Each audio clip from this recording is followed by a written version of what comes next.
Imagine expanding your team's abilities without adding headcount. With Element 451, AI assistants like admissions advisors and student success coaches work alongside your staff to deliver personalized experiences at scale, offer round the clock support, and uncover data driven insights.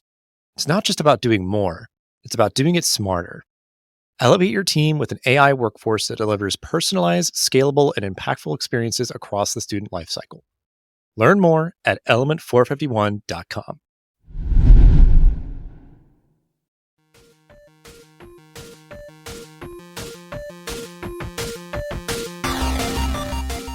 Welcome to the Hired Geek Podcast, where each week we explore the impact of EdTech on the student experience with engaging, fun, and relevant conversations that honor the wide range of work happening all across the higher ed ecosystem. I'm your host, Dustin Ramsdell. I've been working in and around higher ed for the past decade focused on student support and digital experiences. Join me every week for discussions with some of the best minds in education technology. The Hired Geek Podcast is a part of the Enrollify Podcast Network, a robust collection of shows designed to help higher education professionals like you grow. Explore our other shows at enrollify.org or check out some of my personal favorites linked in the show notes below. Enrollify is made possible by Element 451, the leading AI-powered all-in-one student engagement platform helping institutions create meaningful, personalized, and engaging interactions with students. Learn more at element451.com. I've really been looking forward to this conversation. The book that you just wrote, recently released, as we're recording of this a couple of months ago, but I feel like it's been garnering a lot of attention, a lot of conversation, deservedly so. But I think, also with the title sort of invites conversation or, consternation and everything. But Kathleen, if you want to introduce yourself briefly and then share how your book, Who Needs College Anymore, how that book came to be, and then we'll kind of talk more about some of the concepts in it.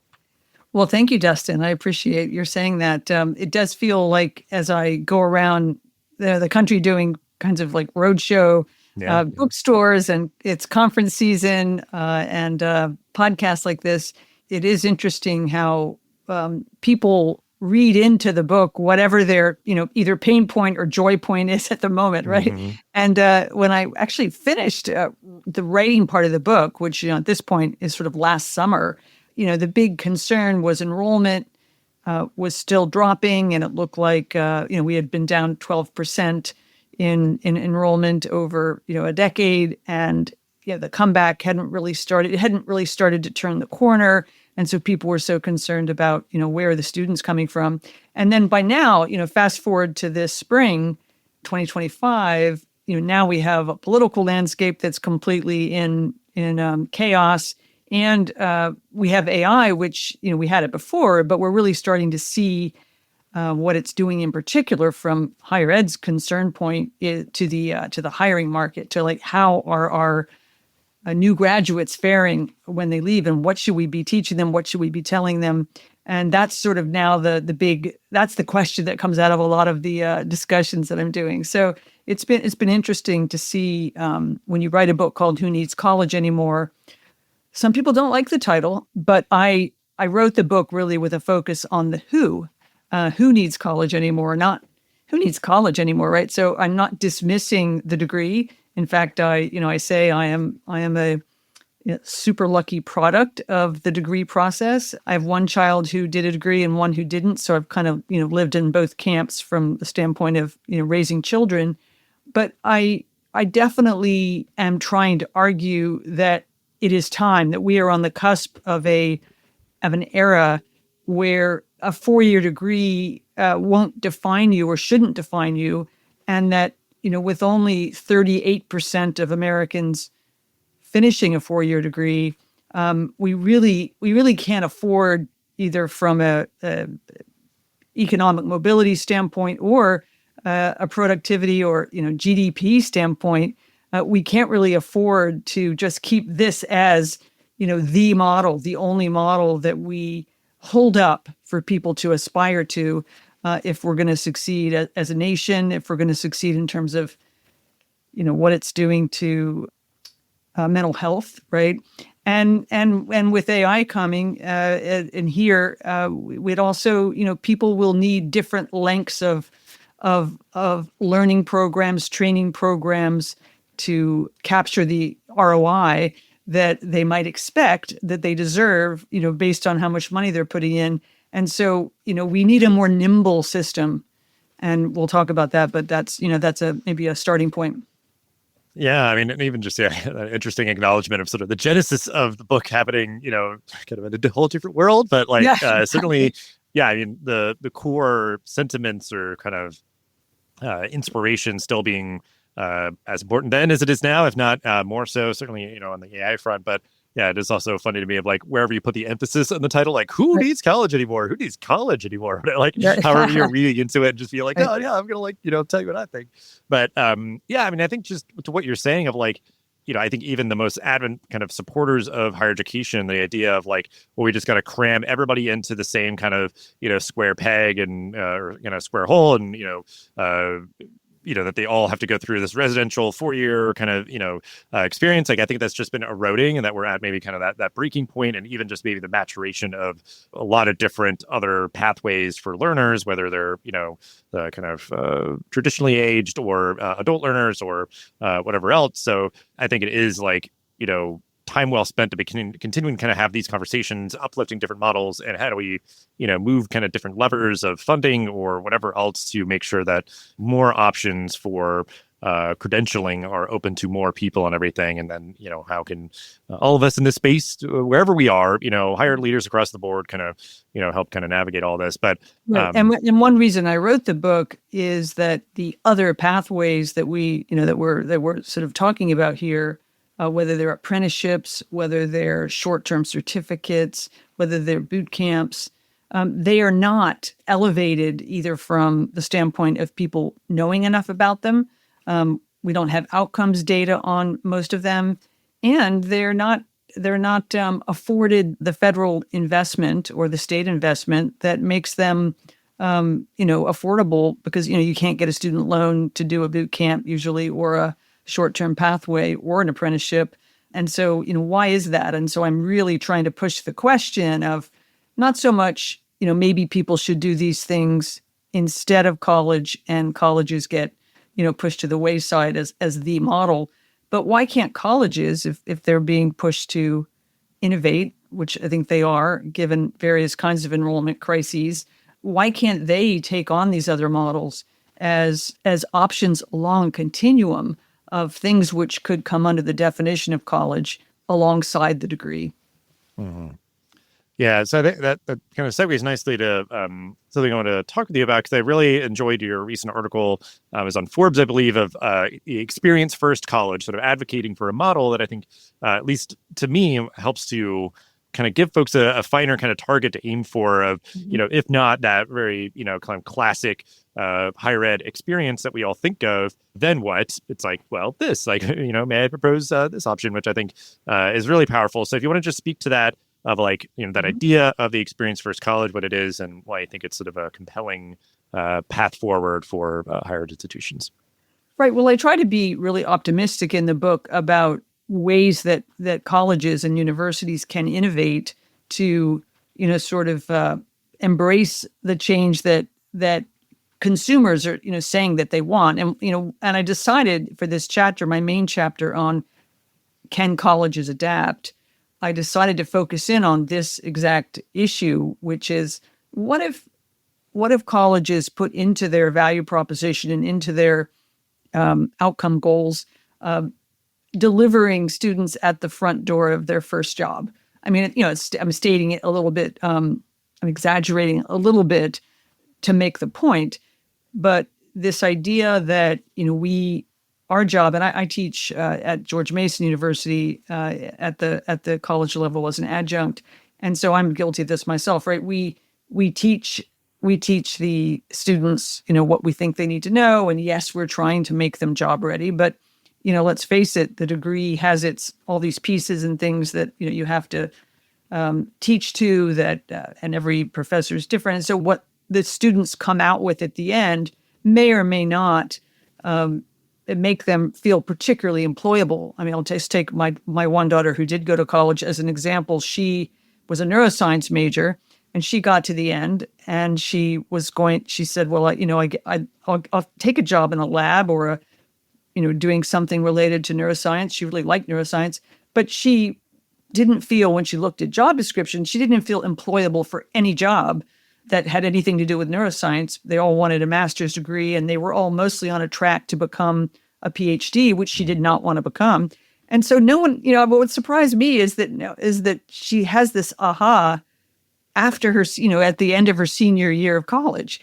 And what's with that? So, and yet if you're in a major like education, teaching or nursing, they have these wonderful practicums built in.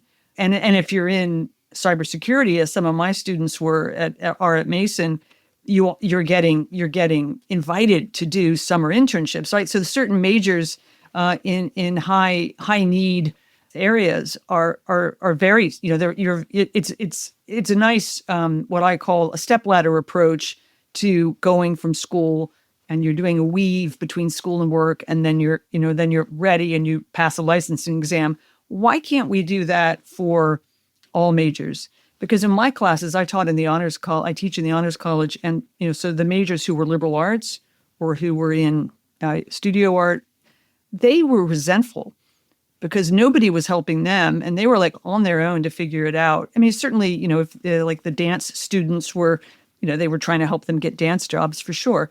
But basically, unless you're in a very high demand field, you are pretty much on your own. Sure, career services is there for you. And a lot of the students weren't even going to career services because they just, they felt like that was kind of cringeworthy to be marketing themselves. And what they would say to me, because our class was about how do we fix this? What they would say to me is, if I need it to get hired, you need to make me do it, right? In other words, they wanted it to be in the curriculum and in the checklist that they would need to get the degree. They were completely gobsmacked that they were expected to kind of figure these things out on their own. And I mean, maybe that's just today's students, and we could go off on that. But anyway, so in the book I highlight 5 different models of colleges who are really trying to make a step in this direction, and some of them have been doing it for years. Some of them, like Northeastern University, not new, but they've been doing their co-op program for 100 years. So you could say they invented the idea that you come in and out of university and you actually disenroll to go do your apprenticeship, and then you come back and re-enroll. And it's a fascinating machine that they've created. Well, I think it's so great that, like in the book that you do have all those examples, because I think sometimes it is like people positing theories, especially if like they're reading from like the outside of higher education, being like, this is what they should be doing. And, right. Easy for us to say, whatever. right? Yeah. So like that idea that there are, there's sort of a spectrum of institutions out there sort of, and varying kind of points and journey of doing this kind of work. But just the idea of embedding it and making it as kind of ubiquitous and accessible as possible, because I think that's like kind of classically where the onus is completely on the student, and it's going to be hyper competitive, and some of the students who are getting internships are going to be like unpaid and whatever, like, so it's like there's so many different hurdles of are they being kind of like forced to do it, what sort of resources or things are there to help support them and kind of find these opportunities. And because I think it's even some people that have talked to me, I'm curious, just like a quick follow-up on this, of like, some students sometimes when like they're trying to navigate finding internships, like they're clearly going to be drawn towards like they want to get an internship with Spotify or something, these like brand name, companies or, whatever else. And that's where like everybody's kind of dogpiling on that, to where it even could be the idea of one sort of trying to like dissuade, them of that notion to some extent, but then also like, because I know like you, with your background, helping to found the education design lab and everything, like the idea of like, how can you try to craft like bringing everybody together, the idea of like, we have just a lot of great students who are earnestly just trying to get this experience. We want to try to make this as available as possible. How do we find the places that maybe just don't have a lot available, try to, encourage them to do that, or like that idea of like the design piece of this, because I think it's like, okay, everybody's kind of dogpiling in the wrong place because of these sort of weird notions of, brand value. And then there's like maybe either just like opportunities left on the table kind of thing. So like, what's sort of your notions of that, of I guess of just how we kind of try to like steer people in the right direction, or, make these kind of opportunities more available? Yeah, that's a great observation, because I'm very sympathetic to colleges who don't have a large staff. So Northeastern University has 250 people on staff whose job it is to go out and find, line up these employers. That is just not very realistic for many colleges. So, I have them at one end of the continuum. Somewhere in the middle of the continuum, I put the University of North Dakota, which is it's in a part of northeastern North Dakota where there are not a lot of employers. So, and yet there's like 14,000 students. How do they get internships? More and more people are trying to move to have like really high quality virtual internships. And I actually think this is one of the areas where AI can help, but we're not there yet. But what they've done is used a service, and there are a couple of these services. I happen to profile Ripen, RIIPEN, which some of your listeners may know. They work with, several hundred colleges, and they have about 600 employers on their platform. And so I call that experience sampling. So you're not you're not leaving college and going off to an apprenticeship, but your professor is baking a work experience into the class that your professor finds on the platform, but you're interacting directly with the company or the employer, so that you get the experience, you can get references, and you're actually having the experience rather than just, it's not a case study.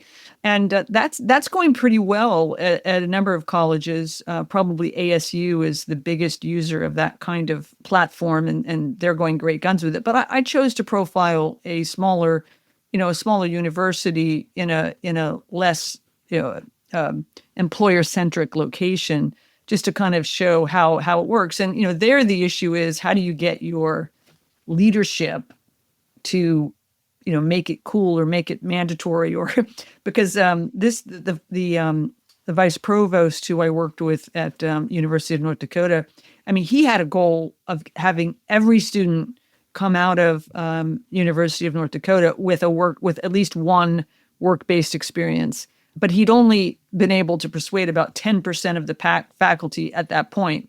And he said they were from all across the university, just depended on their mindset or their time. If they were in busy adjunct, they didn't have the time, or, somebody writing a book, I don't know.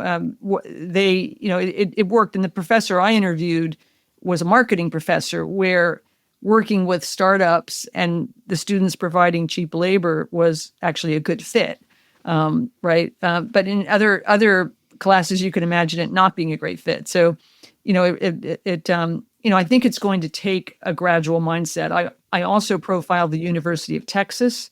The whole system is doing a partnership with Coursera, where the Coursera industry certifications and things like the Google IT certificates are free to the students.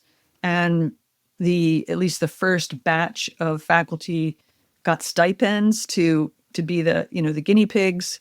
And that's going pretty well too. Although, as I say in the book, they do learn over time that you can't just offer these certificates and certifications to the students on top of everything else they're doing. The students have the same reaction that they did to my comment about job experience is, if you need to make us do it, like make time in the curriculum if you think we need this, and make choices between, because these certificates take 20 hours a week. When's a student, and the students were finding that they couldn't finish the coursework. And so there was a lot of starts and not very many completions. And now I think that the professors are more of them are building it into their curriculum so that you have time for it and you have the support. So those are a couple of examples. Can I mention one more, which is this idea that the lab is really, the education design lab that I founded is really working on with community colleges. And that is, they're called micro pathways. And we're working with 100 community colleges to do a short-term, like a 4 to 6 month usually, kind of certificate program with a couple of micro credentials stacked towards a specific job that an employer in the region has designed with us. And more and more we're trying to get the job experience piece built in. Yeah, I mean, I appreciate because just a treasure trove of Yeah. great insights. Yeah, Clearly, too I much think that's like information. was a byproduct of writing a book on the topic. So I appreciate you sharing a couple of different examples and different, kind of avenues here. And I think it definitely like segues to kind of what I want to talk about next of like the idea of, an institution as it's sort of stood. I think at this juncture, a lot of them will need to kind of right size. And, part of that can be if it's like, okay, we really need to expand our digital footprint. And maybe it's the idea of leveraging, virtual internships, which are facilitated by a certain platform or whatever else, or just different course offerings, through, Coursera or whatever else. And then maybe really take a hard look at our physical footprint and, try to, either downsize or leverage spaces for different use cases or something else. So, kind of just given all of that, like, what is your sort of take on how the higher ed ecosystem is going to need to right size given its current struggles? Because I think, again, it is sometimes sort of, supply, demand, kind of, different things and, their offerings. But yeah, just like the right sizing piece is something that I always think about because it's the mechanism I think that could enable institutions to pursue some of these things that you're kind of positing, if they were to take a hard look at, what they may need to do away with or leverage in a different way. Mm-hmm. Well, I still believe that affordability is at the end of the book, I provide 10 design principles that are sort of drawn from the human-centered design approach I take to the rest of the book. They look at, what are the needs of the different users, but first and foremost, obviously students, but secondly, employers, and then, high schools and colleges. And then I sort of synthesize at the end of the book the top design principles. And the number one is affordability. So, for school, the number one reason that people are turning away from college that they give is fear of debt. And the second is ROI. And those are closely related. Like, is it worth $100,000 to me to spend 4 years doing something which has, a little bit of an unknown outcome, particularly if I don't know what I want to do. So that's what I went around and did, like 150 interviews with various stakeholders. And that's certainly, what the biggest thing you hear. So I would say affordability will drive, when we look at the number of institutions and people saying you'll see more and more mergers, you'll see some folks go out of business. I think it's really around affordability first. And secondly, if you're not a flagship public university or a well-known and sort of brand, high brand value private institution, I mean, those are, if you look at the enrollment stats, those are doing quite well.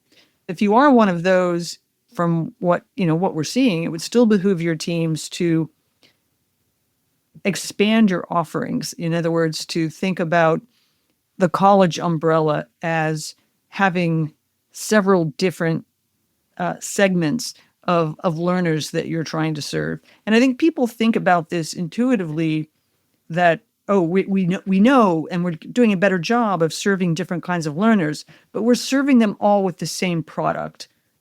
And I should do product in air quotes, which I can't on a podcast, but I know people don't like that word, but it would definitely behoove the higher ed community for us all to think about in this regard, in terms of serving learners, to think about the tools that folks in business use, which is you think about your addressable market, which is, how many people are out there that I could be serving, who am I serving, and who am I not serving?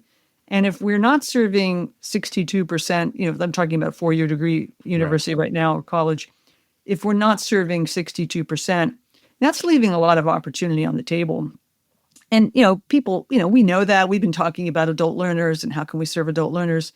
But to really serve them, we need to look beyond a degree model.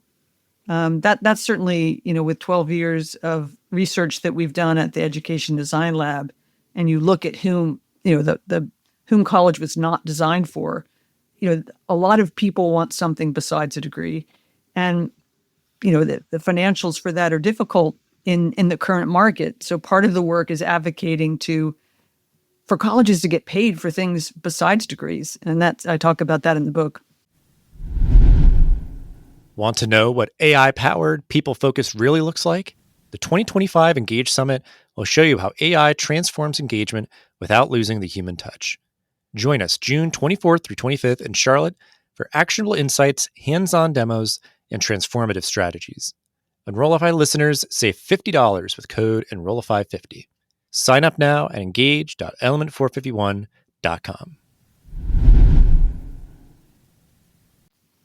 I guess, and that's even just an interesting perspective on right sizing, because I think my implication often with that, I feel like, is sort of like downsizing, but even the idea of like right sizing and almost like broadening kind of the spectrum, of, how you are accessible to kind of the market with your product, again, to kind of put all that in air quotes, but like that idea of like, if we could right size to be able to bring in, and serve more students in more different ways, that is a right sizing, because it's like, we're limiting ourselves. We're sort of like, not, engaging in the way that's going to be relevant to it's students. Also it's a positive way to look at it rather than a negative way. And if you look at the enrollment trends this year in 2023, 2024, the growth, the high growth areas are non-degree, right? And so that should say opportunity to someone who looks at the latest enrollment numbers, not dread. Yeah. And honestly, I'm the eternal optimist as well. So the idea of like, you look at this sort of challenge as an opportunity, and he's kind of trying to kind of follow the wave of, where the way that sort of the wind is blowing of, like a lot of that, the shorter term kind of options, non-degree, where a lot of institutions are experiencing the growth. And I know I've seen over the past couple of years where like, the only area in terms of like modality that all institutions are growing in is online. So the idea too of just sort of like, how are we showing up in that space? And it could be right sizing in the sense of like, we need to invest more in our digital infrastructure to create, more engaging, supportive learning environments. And again, certainly like the virtual internships thing kind of too, where, that would be, offered up to our on-ground or our online students, and, absolutely. Also, dual enrollment is the other big growth area. And that's, colleges haven't figured out how to maximize the opportunity there. Because, it's like, it could certainly be this sort of like unique way to sort of present yourself and get, potential future students of, if they're, taking their credits through you, it's like, hopefully they, come to us eventually, because like we're working with this, high school or something to do like dual credit or whatever else. But I think, trying to, because I'm sure some institutions like use that as sort of this like subsidizing thing where it's just like, oh yeah, sure. Like take the credits or do whatever else. They don't like, look at it as like, they're not really our students or whatever, like they might just really be kind of undermining themselves in the sense of just like, that's obviously not their like core offering, or, they just haven't ever thought of themselves in that way to like fully embrace that or like optimize the potential of that. So I think that is certainly something I have not observed or read about like any institution coming at dual enrollment with like a novel approach, that feels sort of innovative or sort of, so we'll put that call out there. If somebody is doing it, please do reach out. We want to talk to you. The Gates Foundation actually funded the lab recently to do 6 pilots around the country with looking at how to think about dual enrollment, not just for, the well-connected, maybe wealthier kid that is trying to get a jump on college classes, but how to serve a broader population and in different ways. So that's on the lab's website, educationdesignlab.org, as some of those pilots are chronicled. Yeah. Well, yeah. And I think that's like the first step is just trying to at least like, uplift those examples or enable people who may be wanting to do more of that to, maybe be kind of the trailblazers, the role models, Yeah. Cause I think it is something where, as of recording of this, a recently released episode that we recorded at South by Southwest EU was somebody who works at Summer Discovery. So I think it's just like, the work that they do is like tightly in partnership with institutions to help, students like study on campus for the summer and like, be really seeing themselves as, potential future college so I think it's any of these things that like, because I think just like doing something like a summer camp at a campus, like is this sort of experiential thing by its very nature for somebody, especially, when they're in like high school or whatever. So I think just looking at how institutions can present themselves to get, like kind of broaden the sort of foundation of who they're open to or relevant to or sort of accessible to, but then like, and I think a lot of work has been done there and it continues to be done there, which is, well-founded, but I think it is still where I know a lot of, I think what you're advocating for is, okay, well, what are they doing while they're there as a student, because it could be like, we're doing all this effort on sort of the, kind of the, front end to get students here and all of that, but you have to do make some sizable sort of, sort of right sizing or improvements or evolutions and reforms and all that. And I think, we'll now get to AI here. You made passing mention of it before. So you're just going to want to expand a little bit on just like ways that you see AI helping institutions navigate this moment of really looking at, what is kind of thinking of the experience first, those sort of things like, how are we enabling the experience for students to be as relevant, impactful as possible? Well, I'm having a lot of conversations about this with either just, anyone I meet, like a nephew at the Easter party recently discussing, okay, how are you? He's at Deloitte, and they're totally building their own agents, and they're doing all kinds of things. And I said, how is it affecting who you hire? And he said, we're just coming to grips with this. We're trying to figure out how to create enough of a agent style, almost librarian, in-house librarian that could be basically help a entry level worker be way better at their job. And I said, well, would then you need less of them? And he said, we're trying to figure that out. We're like, we don't know yet. But that's kind of where, I've talked to a lot of companies at the ASU GSV Summit, and a lot of groups that are trying to do apps and build stuff on top of other sets of data. And everybody is in that kind of, I don't know, a little bit of a paralytic moment, right? Where we know it's going to be way different tomorrow than it was yesterday. And we're starting to see some both bright signs and some worrisome signs.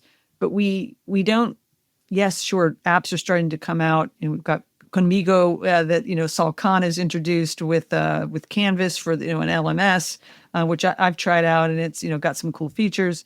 But we don't know as people at universities and colleges, what we haven't figured out yet is how should we be teaching differently to prepare people for entry-level jobs? Because I think we do recognize that it is the white-collar entry-level job that will be the most harmed, if you will, in terms of number of them, by the at least early instantiations of AI productivity apps, right? I don't know if you disagree with that or if your listeners do, but that's what I'm hearing. And there are a few surveys out from Burning Glass and places like that so far. But I'm worried about that, because what am I setting my students up for if there are going to be fewer job openings? And so, like, how do we help them cross that divide if there does become a divide between someone who's highly skilled and somebody who's just needs to learn? So that's kind of what I'm focused on right now. There are a lot of other things to say about AI as a learning tool and a teaching tool and a hiring tool. We could talk about those things and if we have more time. But that's kind of where I go right to the quick of it.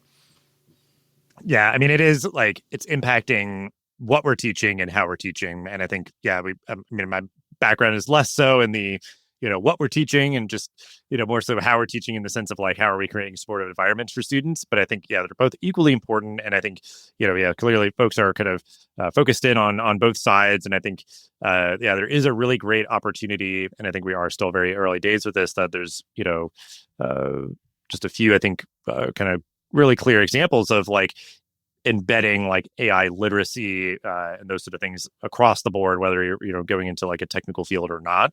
I think it is going to be this sort of companion or enabler, sort of catalyst for some of the work that people do across the board. So I think it is at the very least like making acknowledgement of how it will impact any number of fields, and then like the idea of we did an episode recently with Turnitin where like they were really advocating for their platform that like really helps to, in the sense of like AI literacy of like, how are you making it clear of like, depending on even, from assignment to assignment, like this is my work or was supported by AI or this is completely AI generated. So it shows you how well I was able to kind of prompt it to give me one thing or another sort of thing. And then I think, like stuff like, AI tutors and other sort of like companions that you kind of bounce ideas off of or get questions answered in an efficient way 24/7. Like, I think there's a lot of flavors, but I think all of it's important. All of it can be impactful.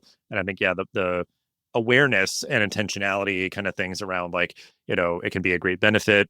There can be downsides to it. And I think we've seen now kind of over the course of time of things like with like social media and everything else, if we kind of just are ignoring sort of the like pitfalls around like literacy around these things, it's just like, we gotta, we'll pay the price eventually of just people being very like socially awkward or kind of feeling a lot of loneliness or, whatever else. So it's almost like, again, looking at every challenge as an opportunity, I think we can have a great opportunity here to, be really thoughtful and impactful with how we're leveraging AI to impact what we're teaching and how we're teaching. So I would love to hear from any of your listeners, and I can say at the end how to reach me about if you're working on how do we in effect credential an ability to use AI.